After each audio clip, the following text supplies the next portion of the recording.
ನನ್ನ ಜೊತೆ M3 exam ಬರೀತಿರೋ range ಕುಟ್ಟ ಮಾಡಿ ಬರೀ ಸೆಕೆಂಡ್ ಥರ್ಡ್ ಇಟ್ಕೊಂಡೇ ಕೂತಿದ್ದೀನಿ. ರಿಯಲ್ ಬಣ್ಣ ಗೊತ್ತಾಗ ಸರಿ ನೋ ಡೌಟ್ ಆಗ್ತಿದೆ ಗೈಸ್. ಏರ್ ಶೋ ಪ್ರಭಾವ ದಿನ ನಾನು ಏನಕ್ಕೆ ಈ ಕೂದಲು. ಸೊ ಹಾಯ್ ಹಲೋ ಗೈಸ್, ನಮಸ್ತೆ ಎಲ್ರಿಗೂ, welcome back to my YouTube channel.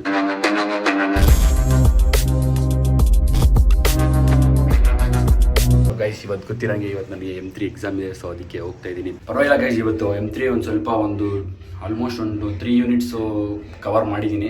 ನೋಡೋದ ದೇವ್ರದೇವ್ರಿ ಅಂತ ಇವತ್ತು ಹೆಂಗೆ ಮಾಡ್ತೀನಿ ಅಂದ್ಬಿಟ್ಟು ಲೆಟ್ಸ್ ಗೋ. ಒಂದು ವೀಕ್ ಮೇಲೆ ನಾನು ಗಾಡಿ ತೆಗ್ದೇ ಇಲ್ಲ guys, full studies M3 studies. ಈಗ ಧೂಳಲ್ಲೆಲ್ಲ ಗಾಡಿ ಓಡಿಸೋಕ್ಕೆ ಆಗಲ್ಲ ಗೈಸ್, ಕ್ಲೀನ್ ಮಾಡಿಬಿಟ್ಟೆ ಹತ್ಬೇಕು ಗಾಡಿ, ಇಲ್ಲ ಅಂದರೆ ಒಂಥರ ಅನ್ಕಂಫರ್ಟಬಲ್ ಫೀಲ್ ಆಗುತ್ತೆ ನಮಗೆ ಗೈಸ್. ಏರ್ ಶೋ ಪ್ರಭಾವ ನೋಡಿ guys, full traffic, main road, service road full traffic, ಅದೆಲ್ಲ ಸಿಕ್ಕಾಪಟ್ಟೆ ಜನ ಗೈಸ್. ನಮ್ಮ ಮನೇಲಿ ಎಷ್ಟೋ ಹೇಳಿದ್ರು ಬೇಗ ಬಿಡು ಅಂದ್ಬಿಟ್ಟು, ಆದರೆ ನಾನು ಸ್ವಲ್ಪ ಪ್ರಾಕ್ಟೀಸ್ ಮಾಡಿಕೊಂಡು ಫಾರ್ಮುಲಾ ಮತ್ತು ಎಲ್ಲ ರಿವೈಸ್ ಮಾಡ್ಕೊಂಡು ಕೂತ್ಕೊಳ್ಳೋಷ್ಟಲ್ಲಿ ಸಿಕ್ಕಾಪಟ್ಟೆ ಲೇಟ್ ಆಗೋಯ್ತು. ಈಗ ನೋಡ್ರೆ ಈ ರೇಂಜಿಗೆ ಟ್ರಾಫಿಕ್ ಹೋಗ್ತಾರೆ, ಇನ್ನು ಅರ್ಧ ಗಂಟೆಲಿ ಅಲ್ಲಿ ಇರ್ಬೇಕು ನಾನು. ನೋಡಿ ಸಿಕ್ಕಾಪಟ್ಟೆ ಟ್ರಾಫಿಕ್ಕು ಗೈಸ್. ಇಲ್ಲಿಂದ ಕ್ರಾಶಿಂದ ಇಲ್ಲಿಗೆ ಬರೋಷ್ಟರಲ್ಲಿ ಫುಟ್ಪಾತ್ ಮೇಲೆ ಎಲ್ಲ ಹತ್ಕೊಂಡ್ಬಂದ್ಬಿಟ್ಟಿದ್ದೀನಿ. ಅಯ್ಯೋ. ಸೊ ಗೈಸ್ ಈ ಕಾಲೇಜ್ ರೀಚ್ ಆದೆ. ಟ್ರಾಫಿಕ್ ಗೈಸ್, ಎಲ್ಲೆಲ್ಲೂ ಪೊಲೀಸು, ಸಿಕ್ಕಾಪಟ್ಟೆ ಪೊಲೀಸು. ಇವತ್ತು ಏರ್ ಶೋ ಸ್ಟಾರ್ಟ್ ಅಲ್ವಾ, ಸೊ ಅದಕ್ಕೋಸ್ಕರ ಸಿಕ್ಕಾಪಟ್ಟೆ ಜನ. ಇಲ್ಲೂ ಜೋಶಿಯಲ್ಲಿ ಕ್ಲಿಯರ್ ಮಾಡ್ತೀನಿ ಹೆಂಗೆ ಅಂದ್ಬಿಟ್ಟು ಇವಾಗ ಡಗ ಅಂತ ಇದೆ. 3 ಯೂನಿಟ್ಸ್ ಮುಗಿಸಿದ್ದೀನಿ. ನೋಡೋದ ಈ ಸರಿ ದೇವ್ರ ದಯದಿಂದ ಪಾಸ್ ಆಗಿಬಿಟ್ರೆ ಸಾಕು. ಫಾರ್ಮಲ್ ಶರ್ಟು, ಜೀನ್ಸ್ ಪ್ಯಾಂಟು, ಯಾವುದೋ ಸಾಕ್ಸು. ನಾನು ಯಾವಾಗಲೂ ಹಾಕೊಳ್ಳೋದೇ ಹಂಗೆ, ಒಂದಕ್ಕೊಂದು ಸಂಬಂಧನೇ ಇರಲ್ಲ ಗೈಸ್. ನಮ್ಮ ಕಾಲೇಜ್ ಹತ್ರ ಬಂದ್ಬಿಟ್ರೆ ಅಲ್ಲೊಂದು ಆರ್ಕಿಟೆಕ್ಚರ್ ಬ್ಲಾಕ್ ಇದೆ, ಅಲ್ಲಿ ಮೇಲೆ ನಿಂತ್ಬಿಟ್ರೆ ಸಾಕು, ಪೂರ್ತಿ ಏರ್ ಶೋನಾಗ ಕಾಣುತ್ತೆ. ಅಲ್ಲಿ ಹೋಗೋದೇ ಬೇಡ, ಆರಾಮಾಗಿ ಟೆರೆಸ್ಗೆ ಹೋಗ್ಬಿಟ್ಟು ಫುಲ್ ಟಾಪಲ್ಲಿ ನಿಂತ್ಕೊಂಡು ನೋಡಿದ್ರೆ ಇಡೀ ಅಲ್ಲಿ ಏನೇನಾಗುತ್ತೆ ಎಲ್ಲ ಏರ್ ಶೋ ಪೂರ್ತಿ ಇಲ್ಲೇ ಕಾಣಿಸುತ್ತೆ. ನೆಕ್ಸ್ಟ್ ಆಮೇಲೆ ಟೈಮ್ ಇದ್ದರೆ ನಿಮಗೆ ಹೋಗ್ಬಿಟ್ಟು ತೋರಿಸ್ತೀನಿ. ನನ್ನ ಜೊತೆ M3 ಎಕ್ಸಾಮ್ ಬರೀತಿರೋ ಏಕೈಕ ವ್ಯಕ್ತಿ ಅಂದರೆ ನಮ್ಮ ಕ್ಲಾಸಿಂದ ಇನ್ನೊಬ್ಬ ಇದ್ದಾನೆ, ನನ್ನ ಫ್ರೆಂಡ್ ಅಖಿಲೇಶ್ ಅಂದ್ಬಿಟ್ಟು. ನಾನು ಅವನು ಬಿಟ್ಟರೆ ನಮ್ಮ ಡಿಪ್ಲೊಮಾ ಬ್ಯಾಚಲ್ಲಿ ಎಲ್ಲರೂ ಕ್ಲಿಯರ್ ಮಾಡ್ಕೊಬಿಟ್ಟಾರೆ. ಅವನು ಇಲ್ಲೇ ಹಾಸ್ಟೆಲ್ ಇರೋದು, ಸೊ ಅದಕ್ಕೆ ಬಾ ಅಂತಂದ. ಸೊ ಅದಕ್ಕೆ ಹಾಸ್ಟ್ಲಿಗೆ ಹೋಗ್ತಾ ಇದ್ದೀನಿ. ಹಾಸ್ಟ್ಲಿಗೆ ಬಂದುಬಿಟ್ಟಿದ್ದೀನಿ. 5ನೇ ಫ್ಲೋರು ಗೈಸ್, 5ನೇ ಫ್ಲೋರಲ್ಲಿ ಅವನೇ. ಇಲ್ಲಿಂದ ಮೇಲೆ ದಿನ ಹತ್ತಿ ಹಿಡಿದಷ್ಟರಲ್ಲೇ ಸಿಕ್ಕಾಬಟ್ಟು ಸುಸ್ತಾಗುತ್ತೆ ನೋಡಿ ಗೈಸ್. ಹೆಂಗೆ ಗೊತ್ತಾ, ನಾನು ಎಲ್ಲ ಓದ್ದಾ ಗೋ ಹತ್ತಿದ್ಯಾ 5 ಫ್ಲೋರು. ಹಾಂ, ಹತ್ತಿಡಷ್ಟೆಲ್ಲ ಸುಸ್ತಾಗ್ಬಿಡಲ್ಲ ಅವರಿಗೆ. ನೀವು ಸುಸ್ತಾಗೋಯ್ತು ಕಣಪ್ಪ. ಓದಿ ಎಲ್ಲ ಪ್ರಿಪೇರಾ? ಈ ಸರಿ ಪಕ್ಕ ಕ್ಲಿಯರ್ ಮಾಡಬೇಕಪ್ಪ, ಏನಂತೀಯ? ಇಲ್ಲೊಂದ್ಸರಿ ರಿವೈಸ್ ಆಯ್ತು. ಇವಾಗ ಟೈಮ್ ನೋಡ್ತಾನೆ 9:58 ಆಗಿಬಿಟ್ಟಿದೆ. ಇನ್ನು 2 ನಿಮಿಷದಲ್ಲಿ ನಾವು ಎಕ್ಸಾಮ್ ಅಟೆಂಡ್ ಮಾಡಬೇಕು. ಸೊ ಎಕ್ಸಾಮ್ ಬರ್ದಿದ್ದಾದಮೇಲೆ get back to you people and ಹೇಗೆ ಮಾಡಿದೆ ಅಂತ ಹೇಳ್ತೀನಿ ಗೈಸ್. ಇವಾಗ ಎಕ್ಸಾಮ್ ಆಯಿತು, ಈಚೆ ಬಂದೆ. ಎಕ್ಸಾಮು ಸಿಕ್ಕಾಬಡೆ ಪೇಪರ್ ಟಫ್ ಇತ್ತು ಗೈಸ್. 2 ಯೂನಿಟ್ಸ್ ಕರೆಕ್ಟಾಗಿ ಮಾಡಿದ್ದೀನಿ, ಇನ್ನು ಮಿಕ್ಕಿದ್ದು ಸ್ವಲ್ಪ ಸಾಲಿಲ್ಲ ಗೈಸ್. ಈ ಸರಿ ನೋ ಡೌಟ್ ಆಗ್ತಾಯಿದೆ ಯಾಕೋ ನನಗೆ. ಅದು ಅವ್ರು ಮಾರ್ಕ್ಸ್ ಕೊಟ್ಟರೆ ಪಾಸ್ ಆಗುತ್ತೆ. ನಮ್ಮ ಬಸ್ಸ ಬಂದ್ಬಿಡೋಣ ಇಲ್ಲಿ. ಯಾವಾಗ ಬಂದವನು, ಏನಕ್ಕೋ ಬಂದೆ ಎಕ್ಸಾಮ್ ಇಲ್ಲದೆ ಇದ್ರು ನೋಡಿ ಸರ್. ನೋಡಿ ಡೌಟ್ ಆಗ್ತಿದೆ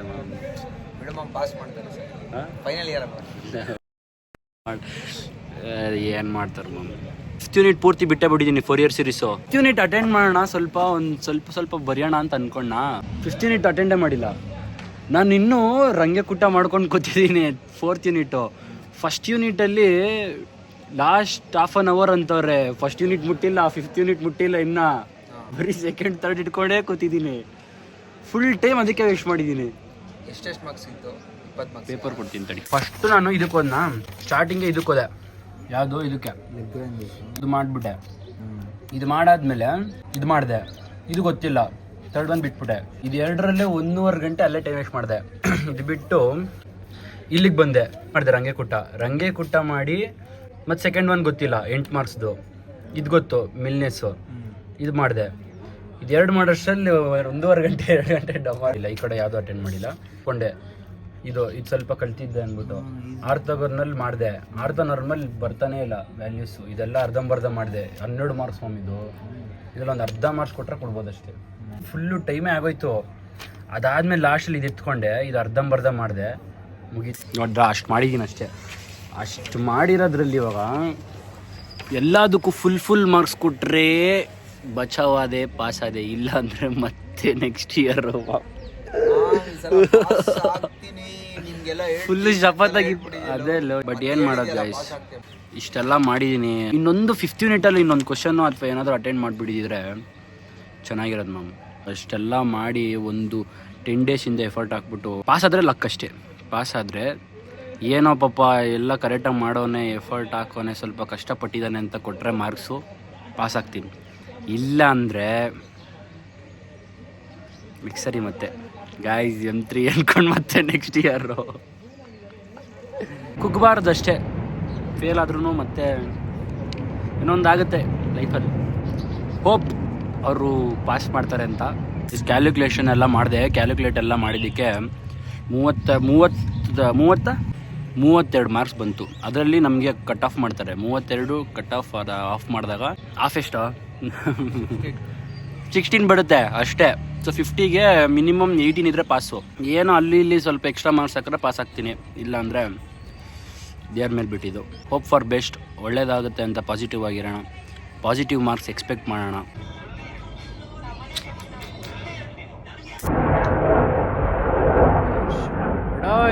ಸೊ ಗೈಸ್, ಈಗ ನಾನು ಮನೆಗೆ ಹೊರಟೆ. ಯಾವುದಾದ್ರೂ ವಿಡಿಯೋ ಮಾಡೋಣ ಅಂದ್ಕೊಂಡೆ, ಬಟ್ ಯಾಕೋ ಸಿಕ್ಕಾಬಡೆ ಮೂಡಿಲ್ಲ ನನಗೆ. ಒಂಥರ ಬೇಜಾರು. ಯಾವ್ದಾದ್ರು ಒಂದು ರೀಲ್ಸ್ ಮಾಡೋಣ ಅಂತ ನಮ್ಮ ಬಸವನ್ ಕೇಳಿದೆ, ಬಟ್ ಅವನು ಚೆನ್ನಾಗಿ ಕಾಣಿಸ್ತಿಲ್ಲ. ಫಸ್ಟು ಹೇರ್ ಕಟ್ ಮಾಡಿಸು, ಗಡ್ಡ ಕ್ಲೀನ್ ಮಾಡಿಸು, ಗಡ್ಡ ಮಾಡಿಸು ಅಂತೆಲ್ಲ ಹೇಳ್ದ. ಅದಕ್ಕೆ ಇವಾಗ ಇಷ್ಟು ದಿನ ನಾನು ಏನಕ್ಕೆ ಈ ಕೂದಲು ಈ ಗಡ್ಡ ಎಲ್ಲ ಬಿಟ್ಟಿದೆ ಅಂದರೆ ಫಸ್ಟ್ ಈ M3 ಮುಗಿದ ಮೇಲೆ ನಾನೆಲ್ಲ ಮಾಡಿಸ್ಕೊಬೇಕು ಅಂದ್ಕೊಂಡಿದ್ದೆ. ಸೊ ಅದಕ್ಕೆ ಇವಾಗ ನಂದು M3 ಮುಗೀತು. ಈ ಬಿಯರ್ಡು ಆಮೇಲೆ ಸ್ವಲ್ಪ ನೀಟಾಗಿ ಹೇರ್ ಕಟ್ಟು ಮಾಡಿಸಿಕೊಂಡು ನಿಮಗೆ ಸಿಗುವೆ. ಖಾಲಿ ಹೊಡಿತಿದೆ ಗೈಸ್ ನಮ್ಮ ಕಾಲೇಜ್ ನೋಡ್ರಿ, ಖಾಲಿ ಖಾಲಿ. ಎಲ್ಲಿ ನೋಡಿದ್ರು ಕಪಲ್ಸೇ ಕೂತವ್ರಲ್ಲ. ಅಯ್ಯೋ, ಇಲ್ಲಿ ನಾನು ಇವನೇ ಗೈಸ್ ಪಾಪ. ಇವನಿಗೆ ಯಾರಿಲ್ಲ, ನನ್ನ ಬಿಟ್ರೆ ಇವನ್ಗೆ ಯಾರಿಲ್ಲ, ಇವನ್ ಬಿಟ್ರೆ ನನಗೆ ಯಾರು ಗತಿ ಇಲ್ಲ. ಹ್ಯಾಪಿ ಬರ್ಡೇ ಬಸ್ ಅಂತ ಎಷ್ಟು ಜನ ಹಾಕಿದ್ರು? ಏನಾದ್ರು ರೆಸ್ಪಾನ್ಸ್ ಮಾಡ್ದೆ ನೀನು? ಹೇಳಿದ್ನಲ್ಲ ಥ್ಯಾಂಕ್ ಯು ಅಂತ. Happy birthday Basavanna, happy birthday Basava ಅಂತ ಎಷ್ಟು ಜನ ಹಾಕಿದ್ರು? Thank you so much from my bottom of heart. ನಮಸ್ಕಾರ ಗಣೇಶ. ಪೂಜಾ ರಾಘವೇಂದ್ರ ತಮ್ಕಮದಿನವೇ. ಇಲ್ಲಿ ನಿಂತ್ಕೊಂಡ್ಬಿಟ್ರೆ ಗೈಸ್ ಮೇಲೆ ಇಲ್ಲೇ ಏರ್ಷ ನಡೆಯೋದು ಪೂರ್ತಿ, ಅಲ್ಲಿಂದ ನಿಂತ್ಕೊಂಡೇ ಕಾಣಿಸುತ್ತೆ. ಇವಾಗ ಅಲ್ಲಿ ಏನೂ ನಡೀತಾ ಇಲ್ಲ. ಇದ್ದಿದ್ರೆ ನಿಮಗೆ ತೋರಿಸ್ತಾ ಇದ್ದೆ ಮೇಲಿಂದ ಹೆಂಗೆ ಕಾಣಿಸ್ತಿದೆ ವ್ಯೂ ಅಂದ್ಬಿಟ್ಟು. But it's okay. ಅಲ್ಲ ಇವತ್ತಿರಲ್ವಾ ಇವಾಗ? ಮತ್ತೆ 13-14 ಮಾತ್ರ. ಇವತ್ತೊಂದು ಏರ್ ಶೋ ಮುಗ್ದೋಯ್ತಂತೆ, ಮತ್ತೆ ನಾಳೆ ನಾಡಿದ್ದು ಇದೆಯಂತೆ. ಇವತ್ತು ಬೆಳಗ್ಗೆಯಿಂದ ಮಧ್ಯಾಹ್ನದವರೆಗೂ ಇತ್ತಂತೆ. ಇವತ್ತು ಡೇಟು 10ನೇ ತಾರೀಕು. ಇವತ್ತು ಸ್ವಲ್ಪ ಇತ್ತಂತೆ. ಸೊ ಈಗ ಮತ್ತೆ ಇರುತ್ತಾ ಅಂತ ಕೇಳಿದೆ. ಇವಾಗ ಇರೋದಿಲ್ವಂತೆ. ಇದ್ದಿದ್ರೆ ಇಲ್ಲೇ ಸ್ವಲ್ಪ ತೋರಿಸಿದ್ದೆ. ಈಗ ಮನೆಗೆ ರೀಚ್ ಆದೆ. ವೀಡಿಯೋಸ್ ಮಾಡೋಣ, ಫೋಟೋಸ್ ತಗೊಳ್ಳೋಣ ಅಂತ ಅಂದ್ಕೊಂಡೆ, ಬಟ್ ಯಾಕೋ ಮನಸ್ಸೇ ಆಗಿಲ್ಲ. ಸಿಕ್ಕಾಬಿಟ್ಟು ಒಂಥರ ಹರ್ಟ್ ಆಗೋಯ್ತು. ಬಟ್ ನಾನು ಓದಿರೋಷ್ಟು ಆಲ್ಮೋಸ್ಟ್ ಬರುತ್ತೆ, ಮಿಕ್ಕಿದ್ದು ಸ್ವಲ್ಪ ಆಗಲಿಲ್ಲ. ಈಗ ಬೇಜಾರು ಮಾಡ್ಕೊಂಡು ಕೂತ್ಕೊಂಡ್ರೆ ಬರಲಿದ್ದೇನಾದರೂ ಚೇಂಜ್ ಮಾಡೋಕ್ಕಾಗ್ತದ? ಇಲ್ಲ, ದೇವ್ರ ಮೇಲೆ ಭಾರ ಹಾಕ್ಬಿಟ್ಟು ಬಿಡೋಣ. ದೇವ್ರು ಪಾಸ್ ಮಾಡ್ತಾರೆ ಪಕ್ಕ. ದೇವರು ಏನೋ ಒಂದು ನನಗೆ ಒಳ್ಳೇದೇ ಮಾಡ್ತಾರೆ ಅಂತ ನಾನು ನಂಬ್ತೀನಿ, ರಾಯರ್ ನಂಬ್ತೀನಿ. ಸೊ ಒಳ್ಳೇದಾಗುತ್ತೆ. ಮೊನ್ನೆಯಿಂದ 3 ಡೇಸಿಂದ ಸರಿ ನಿದ್ದೆ ಇರಲಿಲ್ಲ. ಅದಕ್ಕೆ ಫುಲ್ ನಿದ್ದೆ ಮಾಡಿಬಿಟ್ಟಿದೆ. ಈಗ ಎಚ್ಚರ ಆಯಿತು. ನಮ್ಮ ಅಕ್ಕ ಮತ್ತು ನಮ್ಮ ಅಣ್ಣ ಅವರೆಲ್ಲ ಫೋನ್ ಹಾಕಿದ್ರು, ಹೆಂಗೆ ಮಾಡಿದೆ M3 ಎಕ್ಸಾಮ್ ಅಂದ್ಬಿಟ್ಟು ಎಲ್ಲ ಫೋನ್ ಮಾಡಿದರು. ಈಗ ನೋಡ್ಬಿಟ್ಟು ಫೋನ್ ಹಾಕ್ಬಿಟ್ಟು ಹೇಳಿದೆ, ಈ ಥರ ಪರವಾಗಿಲ್ಲ, ಒಂದು ರೇಂಜಲ್ಲಿ ಮಾಡಿದ್ದೀನಿ ಎಕ್ಸಾಮು ಅಂತೆಲ್ಲ ಹೇಳ್ಬಿಟ್ಟು ಈಗ ಫೋನ್ ಇಟ್ಬಿಟ್ಟು ವ್ಲಾಗ್ ಎಂಡ್ ಮಾಡೋಣ ಅಂತ ಬಂದೆ. M3 ಹೆಂಗಾಗಿದೆ ಅಂದರೆ ಒಂಥರ ಸೆನ್ಸೇಷನ್ ಕ್ರಿಯೇಟ್ ಮಾಡಿಬಿಟ್ಟಿದ್ದೀನಿ. ಎಷ್ಟೋ ಜನ ಮೆಸೇಜ್ ಮಾಡಿ ಕೇಳಿದ್ದೀರ ಎಕ್ಸಾಮ್ ಹೇಗೆ ಮಾಡಿದೆ ಅಂತೆಲ್ಲ ಕೇಳಿದ್ರು. ಈಗ ಎಲ್ರಿಗೂ ಪರವಾಗಿಲ್ಲ ಅಂತ ಹೇಳಿದ್ದೀನಿ. ಸೊ ನನಗೆ M3 ಓದೋಕ್ಕೂ ಅಷ್ಟೇ ಪಾಪ ತುಂಬ ಹೆಲ್ಪ್ ಮಾಡಿದ್ರು. ನಮ್ಮ ಅಣ್ಣ ಆಗಲಿ, ನನ್ನ ಫ್ರೆಂಡ್ ಪಾಪ ರಾತ್ರಿ ಎಲ್ಲ ಲಾಸ್ಟ್ 2 ಡೇಸು ಪಾಪ ನನ್ನ ಫ್ರೆಂಡು ರಾತ್ರಿ ಎಲ್ಲ ನನ್ನ ಜೊತೆನೇ ಓದಿದ್ಲು ಪಾಪ. ರಿವೈಸ್ ಮಾಡೋವರೆಗೂ ಪಾಪ ಅವಳು ನನ್ನ ಕಾಲಲ್ಲೇ ಹೇಳ್ಕೊಟ್ಲು ಪಾಪ. ಸೊ ಅವಳಿಗೂ thank you so much. So ಇದು ನಮ್ಮ ಅಕ್ಕ ಅದನ್ನೇ ಹೇಳ್ತಾಯಿದ್ರು, ವ್ಲಾಗ್ ಮಾಡಿದೆಯಲ್ಲ, ನೀಟಾಗಿ ಹೇರ್ ಕಟ್ ಮಾಡಿಸ್ಕೋ, ಬಿಯರ್ಡ್ ಎಲ್ಲ ಟ್ರಿಮ್ ಮಾಡಿಸ್ಕೊ ಅಂತ ಹೇಳಿದ್ರು. ಸೊ ಅದಕ್ಕೆ ನಾಳೆ ಹೋಗ್ತೀನಿ ಅಂತ ಹೇಳಿದೆ. ಬಟ್ ನಾಳೆ ಹೋಗೋಕ್ಕಾಗಲ್ಲ, ನಾಳೆ ಟ್ಯೂಸ್ಡೇ ಇರೋದ್ರಿಂದ ನಾಳೆ ಹೋಗೋಕ್ಕಾಗೋದಿಲ್ಲ. ಆಮೇಲೆ ಎಲ್ಲ ನಮ್ಮ ಅಣ್ಣನ ಪಾಪ 3 to 4 ಡೇಸಿಂದ ಎಲ್ಲ ಹೇಳ್ಕೊಟ್ಟಿದ್ನಲ್ಲ. ಸೊ ಅದಕ್ಕೆ ಅವರು ಫೋನ್ ಮಾಡಿದರು, ಹೇಗೆ ಮಾಡಿದೆ ಅಂತೆಲ್ಲ ಕೇಳಿದ್ರು. ಅವ್ರಿಗೂ ಎಲ್ಲ ಹೇಳಿದೆ, ಈ ಥರ ಕ್ವೆಶನ್ ಪೇಪರ್ ಕಳಿಸ್ಬಿಟ್ಟು ಇಷ್ಟಿಷ್ಟು ಮಾಡಿದ್ದೀನಿ ಬ್ರೋ ಅಂತೆಲ್ಲ ಹೇಳಿದೆ. ಅದು ಅವರೆಲ್ಲ ಲೆಕ್ಕ ಹಾಕಿದಾಗ ಒಂದು 34-35 ಮಾರ್ಕ್ಸ್ ನಾವು ಬಂದಿದೆ. ಎಲ್ರಿಗೂ ನನಗಿಂತ ಅವ್ರಿಗೆ ಟೆನ್ಷನ್, ನಮ್ಮ ಮನೆಯವ್ರಿಗೆ, ನಮ್ಮ ಭಾವಂಗೆ, ನಮ್ಮ ಅಕ್ಕನಿಗೆ, ಮತ್ತು ನಮ್ಮ ಅಣ್ಣ ವಿಘ್ನೇಶು ಮತ್ತು ಆಂಟಿ ಎಲ್ಲ ಫೋನ್ ಮಾಡಿಬಿಟ್ಟು ಕೇಳಿದ್ರು. ಸೊ ಹೇಳಿದೆ, ಪರವಾಗಿಲ್ಲ ಆಂಟಿ. ಅದೇ ವಿಘ್ನೇಶ್ ಅಂತಿದ್ರಲ್ಲ, ಅವರಪ್ಪ ಮನೆಗೆ ಬಂದಿದ್ರು. ಸೊ ಅವರು ಕೇಳಿದ್ರು, ಹೇಗೆ ಮಾಡಿದ್ಯಪ್ಪ, ಎಷ್ಟು ಕಷ್ಟಪಟ್ಟು ಓದ್ತಿದ್ದೆ. ಅವ್ರಿಗೂ ಹೇಳಿದೆ, ಪರವಾಗಿಲ್ಲ ಅಂಕಲ್, ಸ್ವಲ್ಪ ಕ್ವೆಶನ್ ಪೇಪರ್ ಟಫ್ ಇತ್ತು, ಬಟ್ ಓಕೆ ಪಾಸ್ ಆಗೋ ಥರ ಮಾಡಿದ್ದೀನಿ ಅಂತ ಹೇಳಿದ್ದೀನಿ. ಎಕ್ಸಾಮು ರಿಸಲ್ಟ್ಸ್ ಬಂದಮೇಲೆ ನಂದು ರಿಯಲ್ ಬಣ್ಣ ಗೊತ್ತಾಗುತ್ತೆ. ಅದೇ ಪರವಾಗಿಲ್ಲ, ನಾನು ಪಾಸ್ ಆಗುತ್ತೆ ಅಂತ ಹೋಪ್ಸ್ ಇಟ್ಕೊಂಡಿದ್ದೀನಿ. ಪಾಸ್ ಆಗ್ಬೋದು, ಆಗದೇನೂ ಇರ್ಬೋದು. ಆಗುತ್ತೆ ಅಂತ ಒಂದು 70% ನಂಬಿಕೆ. ನೋಡೋಣ, ಆದರೆ ಖುಷಿ, ಆಗಿಲ್ಲ ಅಂದರೆ ಇನ್ನೂ ಮಾಡೋಕ್ಕಾಗಲ್ಲ. ನೆಕ್ಸ್ಟ್ ಟೈಮ್ ಟ್ರೈ ಮಾಡಬೇಕು. ಸೊ ಈಗಿತ್ತು ಗೈಸ್ ಇವತ್ತಿನ ವ್ಲಾಗು. ಸೊ ನೆಕ್ಸ್ಟ್ ವ್ಲಾಗಲ್ಲಿ ನಿಮಗೆ ಮತ್ತೆ ಭೇಟಿ ಆಗ್ತೀನಿ. ಅಲ್ಲಿವರೆಗೂ ಬಿ ಕ್ಯಾಡ್ಬರಿ ವ್ಲಾಗ್ಸ್ನ ಸಬ್ಸ್ಕ್ರೈಬ್ ಮಾಡ್ಕೊಳ್ಳಿ. ನೆಕ್ಸ್ಟು M3 ಅಂತ ನಾನು ಟಾಪಿಕ್ ಎತ್ತಲ್ಲ, ಯಾಕಂದರೆ ಸಿಕ್ಕಾಬಡೆ M3 ಅಂದ್ಕೊಂಡು ಚಚ್ಚಾಕ್ಬಿಟ್ಟಿದ್ದೀನಿ ವ್ಲಾಗಲ್ಲಿ.